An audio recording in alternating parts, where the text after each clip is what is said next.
Saudações alvinegras! Meu nome é Guilherme e este é o 6º episódio do podcast Irmandade Corintiana. Aqui do meu lado direito está o meu irmão Fábio. Alô, irmão corintiano, irmã corintiana, quem tiver indeciso também, todos os corintianos, vamos aqui de novo falar do Corinthians.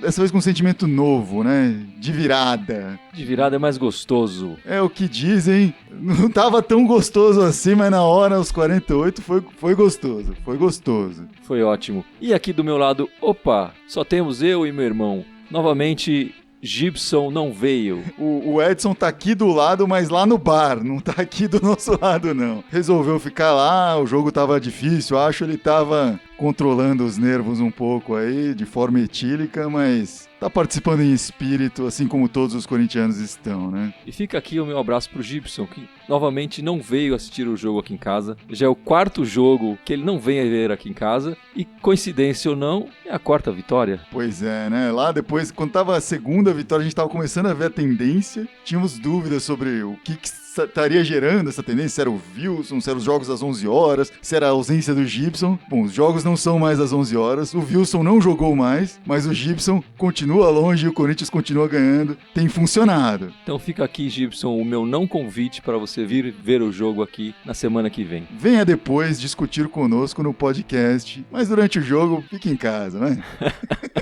Bom, vamos falar desse jogo de hoje que foi sofrido.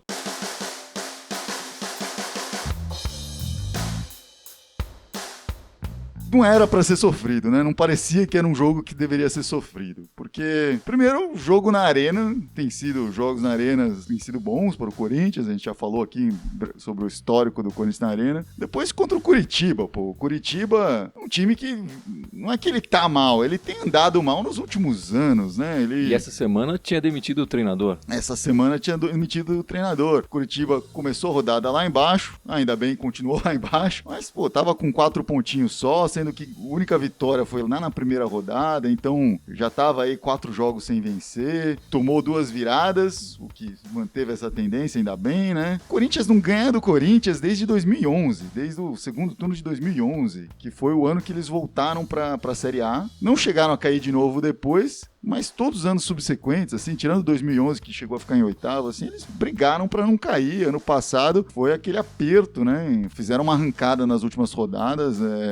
E uma curiosidade, faltando 5 rodadas, o Curitiba mandou o técnico embora, que era o Ney Franco na época, e pediu pro Pachequinho cuidar do time e falar: vamos lá, Pachequinho, você vai resolver pra gente. Primeiro jogo que o Pachequinho pegou ao assumir, contra o Corinthians. Qual o resultado? 2-1. Foi um jogo difícil também. Foi um jogo difícil gol também. Do Luca, gol no do final. Luca, aos 44, 43 do segundo tempo. Era aquele jogo que pro Corinthians já era super decisivo para definir o campeonato, já matar. Enfim, o Pachequinho, de novo, assumindo no lugar do técnico, de novo contra o Corinthians, de novo perdendo 2-1, que mantém essa tendência. Tomara que toda vez que o Corinthians pega Curitiba, esteja o Pachequinho lá para nos ajudar. Mas apesar da troca de técnico, essas brincadeiras com o novo e antigo treinador do Curitiba, o Curitiba entrou em campo bem organizado, né? O time estava bem organizado. Tava difícil pro Corinthians entrar. O Curitiba não estava criativo, né? Ele estava organizado para parar o Corinthians. Mas saiu mais do que o Santos no jogo anterior. Primeiro ele entrou com atacantes, né? O Santos entrou sem atacantes.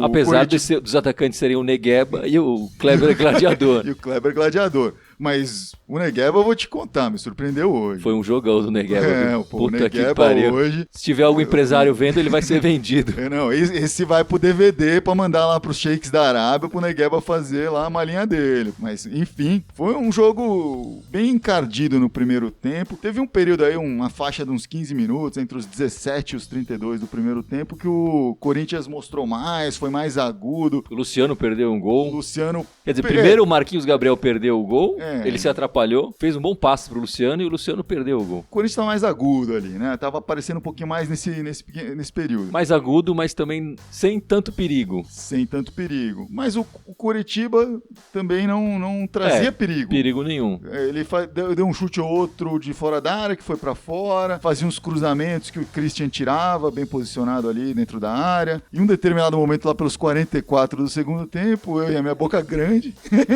fui lá e falei que o Walter ainda não tinha feito nenhuma defesa, né? Infelizmente continuou sem fazer defesa pelo primeiro tempo, né?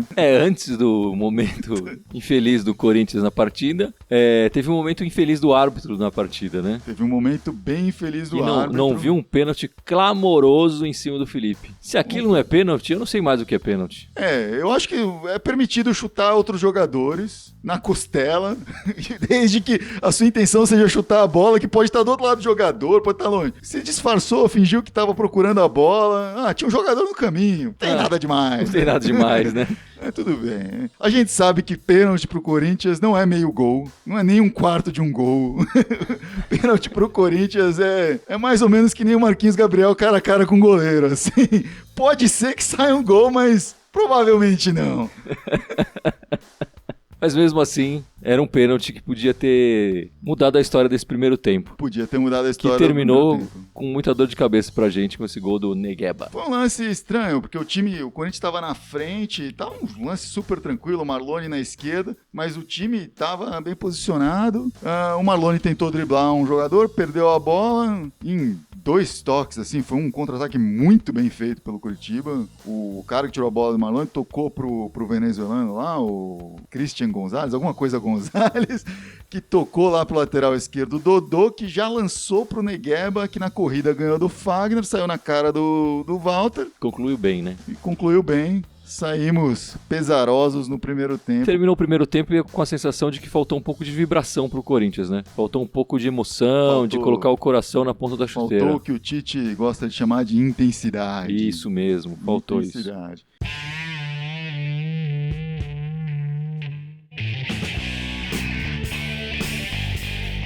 E aí, começando o segundo tempo, começou com uma chuva mais intensa e o Corinthians na sintonia da chuva também com mais intensidade. Já entrou brigando pela bola, indo pra cima. O Tite fez uma alteração que deu resultado, né? Colocou no intervalo, não é do costumeiro do Tite fazer troca no intervalo, mesmo num revés, mas tirou o Marlone, colocou o Giovanni Augusto. Funcionou ali, o Giovanni Augusto correu mais, apareceu mais, entrou forte o Corinthians. Mas apesar desse início promissor do Corinthians, sim, depois ele parou de produzir, né? Conforme a chuva foi perdendo intensidade, o Corinthians também perdeu. A partir dos 10 minutos, 12 minutos, começou a cair essa intensidade, a chuva foi afinando, o Corinthians também, talvez até porque em um lance do Coritiba, foi o primeiro lance do Coritiba no segundo tempo, pareceu o lance do primeiro gol quase, que estava o pessoal sozinho, mas dessa vez o Fagner conseguiu interpelar ali, parou um cruzamento, a bola voltou pro jogador, ele fez uma falta. Na cobrança dessa falta, no cruzamento dessa falta, de novo o Negueba chega, cabeceando dessa vez, o Walter fez uma linda defesa para impedir o segundo gol do Coritiba, mas acho que isso deu uma esfriada no time, assim, ver um contra-ataque tão forte, e aí o time falou, não podemos abrir tanto assim. E nesse lance dessa bela defesa do Walter, o Luciano falhou ali, né? Não subiu junto com o Negueba. Foi omisso na jogada, né? Ele viu a bola, você vê até que ele se posiciona para mas não atacou uma eventual a bola, cabeceada, mas ele não foi em cima da bola. Ele deixou o Negueba sozinho. Ele não foi dividir a bola, deixou que o Negueba chegasse. E aí uma coisa interessante nesse lance, a curiosidade desse lance, é que logo em seguida o Pedro Henrique, o nosso estreante, né, zagueiro vindo da base, deu uma bela de uma bronca em cima do Luciano, né? Legal, mostrou personalidade, né? Mostrou que, eu tô fazendo aqui, tô no meu primeiro jogo aqui no profissional, você tem que me ajudar, tem não que dá. Me ajudar, né? Senão vão trazer o Wilson de volta aqui rapidinho, né? E ele entrou bem, né? A gente não falou muito da escalação do Tite no começo do jogo, mas se falou durante a semana que talvez o time jogasse com mais reservas, né? É o 4º jogo do Corinthians em 10 dias. E a primeira mudança anunciada, inclusive, foi essa, né? Que o Wilson, por questões físicas mesmo, sairia e o Pedro Henrique entraria. E o garoto foi bem ali, né? Se posicionou bem, enfim, não fez nenhuma lambança, mostrou firmeza ali. E mostrou personalidade nesse lance aí, cobrando o Luciano também, né? Mas fato é que depois desse lance, Corinthians desapareceu, o Curitiba também ficou na dele. O jogo se concentrou na metade do ataque do Corinthians, defesa do Curitiba, mas também sem tantos lances de perigo. Para nenhum dos lados. E aí o Tite começou a fazer a substituição. Aliás, ele fez a última substituição lá pelos 30 minutos. Uma substituição ousada. Aliás, já tinha feito uma substituição ousada antes. Tirou o Christian, que estava tendo uma atuação boa como homem de frente de zaga ali, e colocou o Danilo. Tira um cara defensivo, põe um cara ofensivo. E depois, aos 32, ele tira o garoto Pedro Henrique para colocar o André no ataque. Então ele desconfigurou completamente o time na parte da defesa. Jogou o time pra frente, né? Jogou o time pra frente, né? Forçou o time aí pra frente. O Danilo, no primeiro lance dele, foi bem e chutou no gol, levou um certo perigo. Sim, isso ainda era lá pelos 10 do primeiro tempo, ainda naquele momento mais intenso do Corinthians. E depois, a bola sempre passava muito por ele, mas não mostrava perigo. Assim. Mas não por conta da mexida, que ainda demorou uns 5 minutos depois dessa entrada do André, pouco depois disso o time, pela emergência do resultado que estava ruim naquele momento, perdendo de 1-0. O tempo passando, né? O tempo passando, a partir dos 38, 40, começou a martelar forte. Aí sim mostrou intensidade, mostrou ser incisivo, foi pra cima, teve uma bela tabelinha ali do Fagner com o Danilo na direita, que gerou um cruzamento do Fagner, que foi uma bola que era pro Marquinhos Gabriel fazer, assim. Teve a bola, sobrou com tempo, ele sem marcação nenhuma, né, na ponta da pequena área, pra chutar no gol. E eu começo a acreditar no que o Belletti falou. Eu acho que o Marquinhos Gabriel precisa fazer pilates. Porque ele tem posicionado mal o corpo e tem perdido gols que é brincadeira, como diriam, né? Irmãos corintianos que sejam professores de pilates, instrutores de pilates, por favor, entrem em contato com o Marquinhos Gabriel urgente. Façam pro bono, se for. Se bem que ele tá ganhando bem, pode pagar, mas enfim. Eu acho que ele pode pagar. Mas pela causa corintiana, faça o que for possível aí e ajudem nosso irmão Marquinhos Gabriel a fazer pilates e começar a fazer esses gols que ele anda perdendo por aí, né?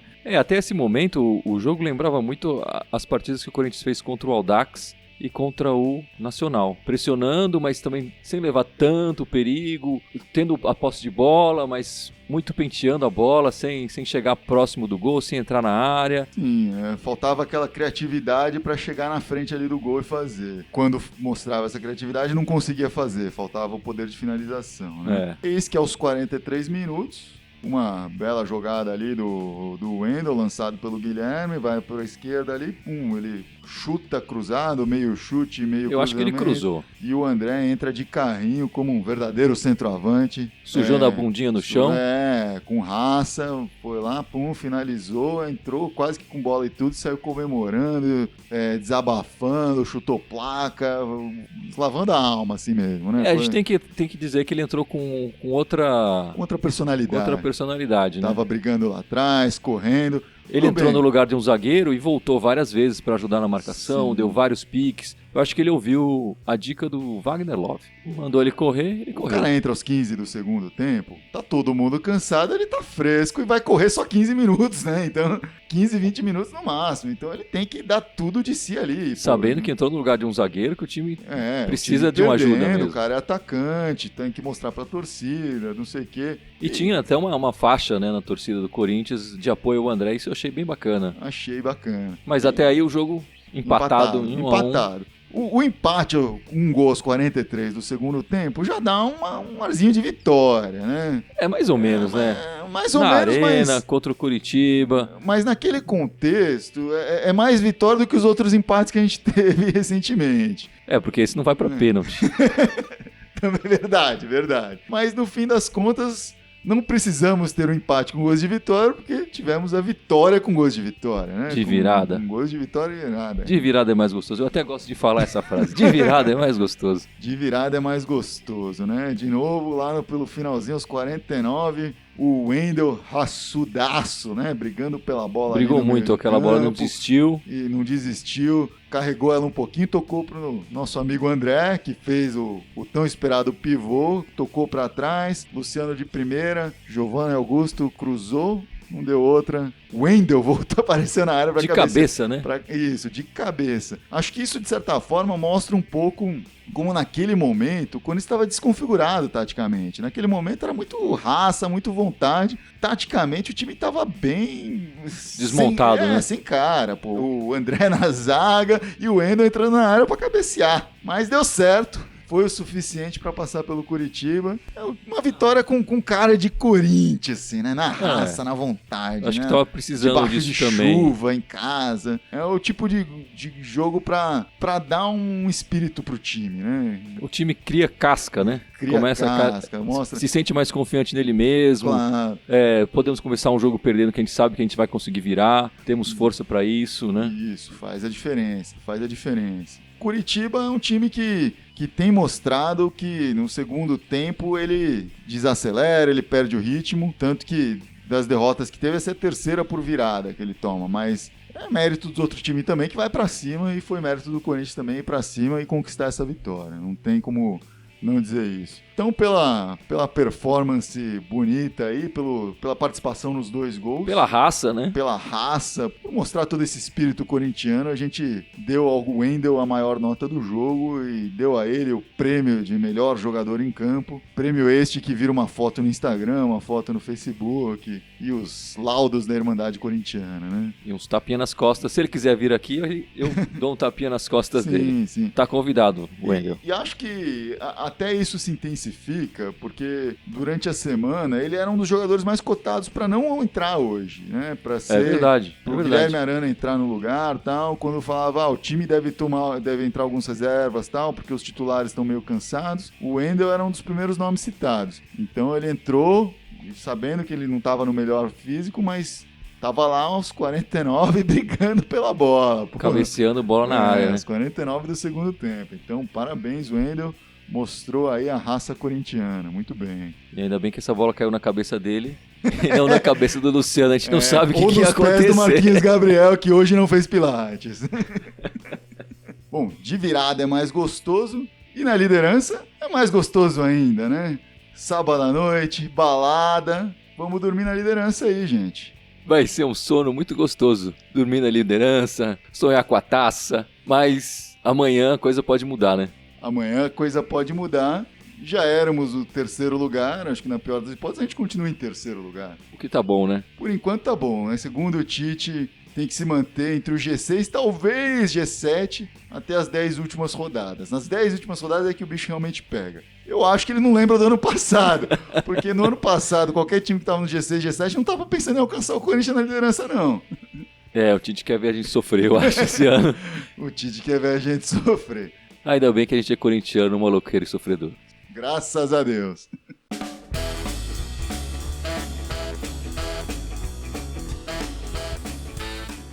Agora, depois desse jogo, o time tem aí um bom período de descanso até o próximo jogo, que vai ser só no domingo que vem, no dia 12, dia dos namorados. E por alguma ironia aí de quem montou a tabela, no dia dos namorados, o Corinthians pega o Palmeiras. Não sei se a Globo no dia vai mostrar aquele filme, O Casamento do Romeu e Julieta, com Marco Rica, Luana Piovani, mas talvez seja para plugar esse filme que marcaram isso no Dia dos Namorados ali, mas enfim, vai ser interessante, né? É um clássico, né? No Allianz Parque. O Palmeiras oscila um pouco, mas é um time complicado sempre, né? Complicado sempre e é um time que tem dado trabalho pro Corinthians. É um teste bom e que bom que a gente vai ter esses 8 dias de descanso até lá. E aí dá para entrar com todo mundo, time firme, time forte, treinado, descansado, pronto para jogar, né? Outra notícia que apareceu essa semana no Corinthians é o final do contrato do Bruno Henrique, né? Acabou? Ele tá... Esse foi o último jogo dele? Ainda não. O contrato termina no final do ano, mas na teoria ele já pode assinar com qualquer clube sem que o Corinthians receba qualquer tipo de ressarcimento ao final do contrato. Mas vamos concordar aqui que com os altos e baixos do que o Bruno Henrique teve no time, eu não sei se ele mereceu receber um adiantamento nesse contrato, essa renovação de contrato adiantada. Acho que é o momento de conversar. Esse é o ano que ele tem para provar isso, para provar que merece estar lá. Se no começo do ano que vem, o Bruno Henrique não estiver no elenco, eu não vou nem ficar surpreso e nem chateado pela performance dele até então no Corinthians. Claro que de hoje até lá ele pode me provar errado e fazer muita coisa por aí no time, porque ele tem potencial para isso. Eu acho que ele é um bom jogador com uma técnica boa, mas não tem atuado à altura disso, não. Eu acho que o Corinthians vai acabar renovando o contrato com o Bruno Henrique, porque ele tem jogado de titular, é um jogador experiente que está no Corinthians há algum tempo. Eu acho que ele não deve receber aumento, nem nada disso. O time vai tentar renovar, mas aí vai depender dele e de propostas que ele receber também. Mas acho que ele não vai entrar em leilão por ele, não vai sair brigando muito por ele, não. Não parece ser o perfil dele, né? Espero que não.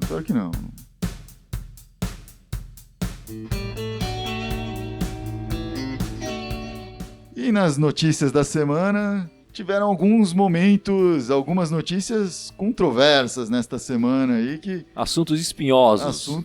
Uma semana que deveria ser tranquila pro Corinthians, vindo de 3 vitórias, pegando um time que é freguês aí, né, no fim de semana. Aí, enfim, a torcida decidiu que tinha que virar notícia também, porque já que o time tá tranquilo, vamos nós torcidas criar alguma coisinha aqui para fazer um furungundu aí diferente. Pois é, hoje saiu uma matéria na Folha, da colunista Marilis, falando de um escândalo dentro da Gaviões da Fiel, né? Eu falo escândalo com uma certa ironia, porque isso já não devia ser escândalo em lugar nenhum do mundo, né? Mas nos esportes em geral, e principalmente no futebol, que é o esporte mais acompanhado do mundo, continua sendo um escândalo. Ainda é um tabu. Continua sendo um tabu. Bom, para quem não leu a coluna da Marilis, ela explica um caso de um diretor da Gaviões da Fiel. Ele é membro de alto escalão da Gaviões da Fiel. Se é diretor, não sei, eu não conheço. Se é superintendente, não sei. Não conhecemos o organograma da torcida, mas parece que ele ocupava um cargo importante. Por esses dias aí, a ex-namorada divulgou áudios e mensagens que esse alto escalão da Gaviões trocou com um outro homem. Um outro rapaz. Mensagens de conteúdo... Mensagens, não íntimo, sei... erótico. Não vi as mensagens, mas pelo que eu vi eram mensagens de carinho, mensagens, diria até de amor, o que, enfim, pode acontecer entre dois homens. A ex-namorada vazou e, por consequência disso, destas revelações, a torcida da Gaviões optou por removê-lo do quadro aí da Gaviões da Fiel, né? Sem querer criar muita controvérsia aqui, eu acho isso uma tremenda bobagem, né? Já tá na hora, na verdade, de no esporte as pessoas poderem se assumir gays, isso não ser problema, não interferir em nada, né? Corinthians prega, né? A torcida prega que é o time do povo. E no povo, tem bastante gente gay. Por que eles não são do povo? São do povo também, podem torcer pro Corinthians. Tomara que torça, quanto mais torcedor, melhor. Quanto mais gente apoiando o time, melhor. É isso que eu quero pro meu time, quero gente lá apoiando. E é curioso nisso, né? O rapaz vai na torcida, torce junto, sim, grita, participa das decisões da torcida e de uma hora pra outra é dispensável por coisas que ele faz no ambiente íntimo dele, no quarto sim. dele.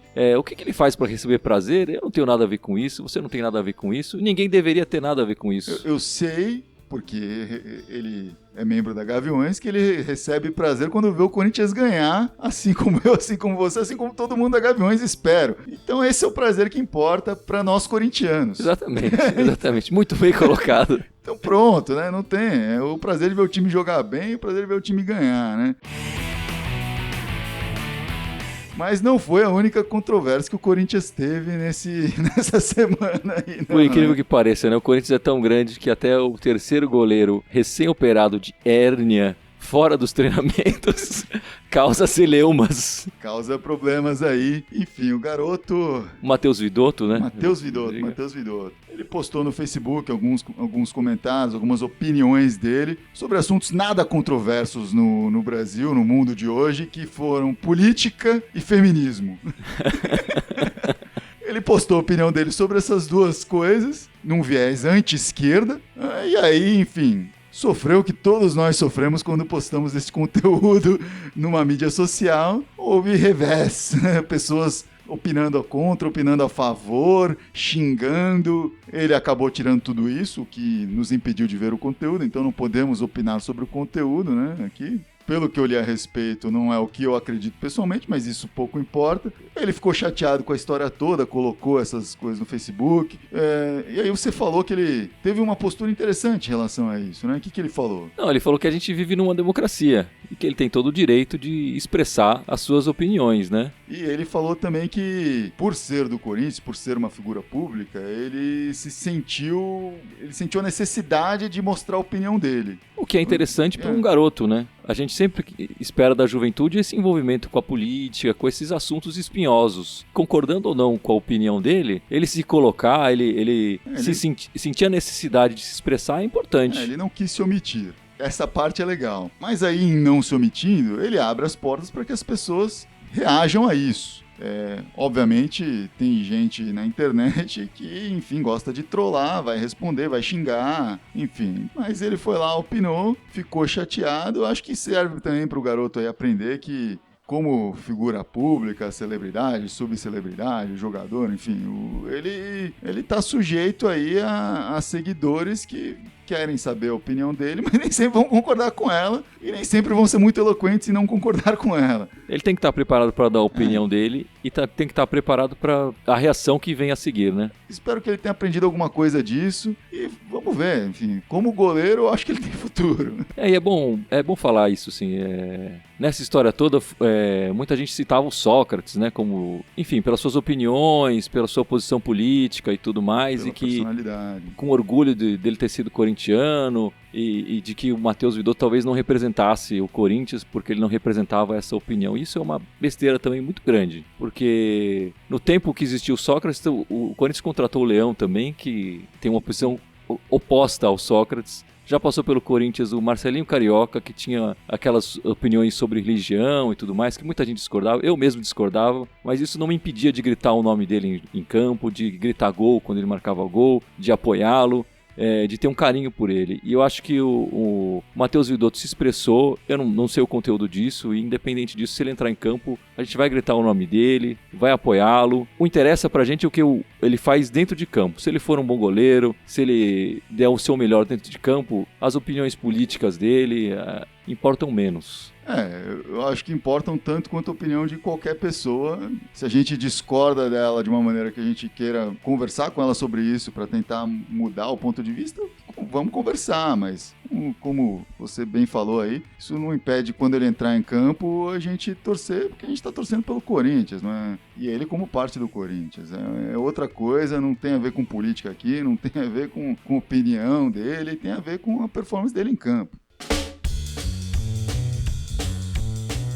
A gente tem que falar que a gente simpatiza com o Matheus Vidotto também numa questão que a gente também sofre direto bullying aqui, só que o nosso vem mais de cima, né? O Tite responde pra gente ali em coletivas de imprensa, dando indiretas. Hoje ele não escalou o Wilson aí porque ele falou, não, esses moleques estão falando muito, aí estão descobrindo muito a minha, vamos tirar o Wilson aqui pra mostrar que eu posso ganhar sem o Wilson. E que o problema é o Gibson. O problema tá com eles, não tá comigo aqui não. Quem tem que mudar a escalação é eles lá. Exatamente. Entendemos o seu sofrimento do cyberbullying. Aí, Matheus Vidotto.